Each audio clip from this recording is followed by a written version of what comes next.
नमस्कार दोस्तों, हैप्पी दिवाली। दोस्तों आज मैं 90 के दशक की दिवाली की बात करूंगा, क्योंकि ये चैनल है 90 के दशक की यादों का।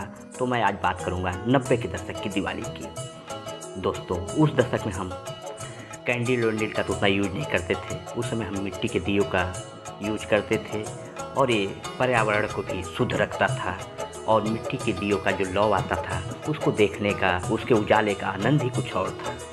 दोस्तों मिट्टी के दिए हम तेल से या घी से जलाते थे और पर्यावरण को भी शुद्ध रखते थे।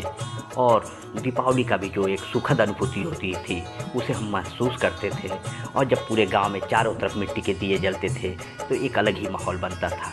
उस माहौल को मैं शब्दों में नहीं बता सकता। दोस्तों ये उस समय की मिठाइयों की यादें हैं। 90 के दशक में इतनी मिठाइयाँ तो नहीं हुआ करती थी जितनी वैरायटी आज है, लेकिन उस समय जो भी वैरायटी थी वही हमारे लिए सबसे कीमती थी और उन्हें ही हम बड़े चाव से खाते थे और दोस्तों को भी खिलाते थे, पड़ोसियों के घर भी बांटते थे। दोस्तों उस दौर में जो भी मिठाइयाँ होती थी वो शुद्ध होती थी, उसमें मिलावट नाम की कोई चीज़ नहीं होती थी और उन मिठाइयों का जायका भी बहुत ही बेहतरीन होता था और मिठाइयाँ बहुत स्वादिष्ट भी होती थी। दोस्तों अब हम बात करते हैं उस दौर के पटाखों की। दोस्तों उस दौर में इतने पटाखे नहीं हुआ करते थे जितने की आज है, लेकिन दोस्तों उस समय इतना पैसा भी नहीं मिलता था कि हम ढेर सारे पटाखे खरीद लाए।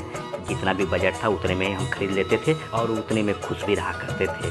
विशेषकर हम छोटे से बम और छुरछुरी, अनारदाना और ये बंदूक तो हम विशेष कर लेते थे टिकली फोड़ने के लिए। और टिकली ही हमारा सबसे प्रमुख पटाखा होता था और दिन भर सुबह से हम चालू हो जाते थे और शाम तक फोड़ते रहते थे। शाम को छुरछुरी जलाते थे, अनारदाना जलाते थे, टिकली जलाते थे। दोस्तों ये सांप वाली गोली तो आपको याद ही होगा, एकदम छोटी सी काली गोली होती थी। जब हम इसमें आग लगाते थे तो बड़ी होती जाती थी और उसे हम देखते रहते थे, बहुत ही आनंद आता था। दोस्तों एक बार पुनः आपको दिवाली की हार्दिक शुभकामनाएं। अब मैं आपसे लेता हूँ विदा। जय माँ लक्ष्मी, जय हिंद, जय भारत।